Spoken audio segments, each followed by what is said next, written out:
Hello friends, नमस्कार। स्वागत है आप सभी का एजुकेशन मंत्रा में। बात करेंगे एक बहुत बड़ी अपडेट के बारे में जो कि उत्तर कुंजी प्रकरण से रिलेटेड है। और फिर इसके बाद मांगा गया है पदों का ब्यौरा। जल्द आएगी नई शिक्षक भर्ती, इस पर भी चर्चा होगी। और 14 जुलाई की सुनवाई को जो भी तमाम चीज़ें हैं उनके बारे में चर्चा करेंगे। क्या 14 जुलाई को मामला निस्तारित हो जाएगा, इस विषय पर भी चर्चा होगी। अगर निस्तारित नहीं होता है तो क्या कुछ परिस्थितियाँ बनेंगी, इन पर भी चर्चा की जाएगी।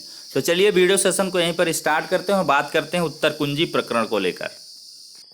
देख सकते हैं diary number 12/907/2020 Rishabh Mishra versus examination regulatory authority, और ये डायरी नंबर है और स्पेशल अपील नंबर भी है 7884/2020। रजिस्ट्रेशन हुआ था इसका 19/6/2020 को, वेरीफाइड हुई 23 को। पिछली बार ये जो कंप्यूटर जनरेटेड डेट थी ये 6 जून दिखा रहा था, लेकिन अब 3 जून दिखा रहा, 3 जुलाई दिखा रहा है। 6 जुलाई पहले था, अब 3 जुलाई दिखा रहा है।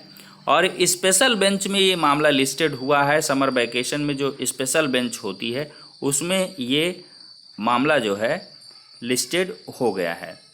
तो देख सकते हैं रिस्पोंडेंट में एडवोकेट्स हैं अमित पवन, राकेश मिश्रा और हरीश पांडे। ये हरीश पांडे शासन की है कैबिनेट, और ये राकेश मिश्रा, अमित पवन ये जो है बीएड बीटीसी टीम के हैं। तो कुल मिलाकर दोस्तों ये जो प्रकरण है अब लिस्टेड हो गया है। इसका मेन रीज़न देख लीजिए क्या कुछ है। रिक्रूटमेंट, ट्रांसफ़र, कंपनसेटेड अपॉइंटमेंट के बारे में है। देखिए इसमें क्या हुआ है, विभिन्न प्रकार की आईए डाली जा रही हैं और अर्जेंसी एप्लीकेशन डाली जा रही हैं, जिसकी वजह से यह अब मामला 3 जुलाई को ही सुना जाएगा। शासन स्तर से कोई ऐसा प्रयास नहीं किया गया। अदरवाइज जो 14 जुलाई को मामला लिस्टेड है वो पहले भी लिस्टेड हो सकता था और उसकी सुनवाई हो सकती थी। लेकिन चलिए कुछ भी है, लेकिन उत्तर कुंजी मामला 3 जुलाई को लिस्टेड हो गया। 3 जुलाई को इसकी सुनवाई होगी।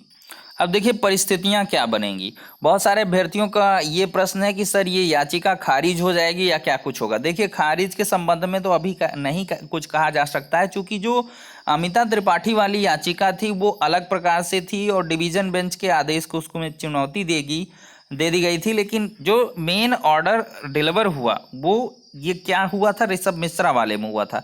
अब ऋषभ मिश्रा वाले में ये ऑर्डर हुआ तो इस हिसाब से देखा जाए तो ऋषभ मिश्रा वाले याचिका में कुछ होने की उम्मीद है। लेकिन जब तक सुनवाई ना हो जाए कुछ भी कहना जो है तर्कसंगत नहीं होगा।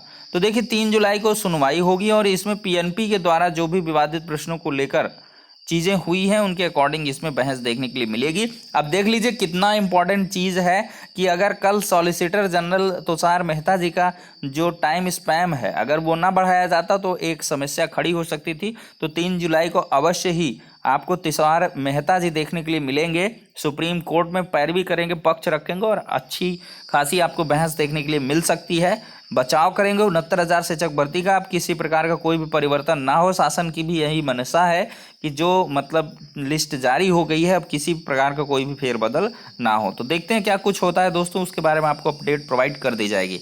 अब देखिए जो है जूनियर हाई स्कूल में मांगा गया रिक्त पदों का ब्यौरा।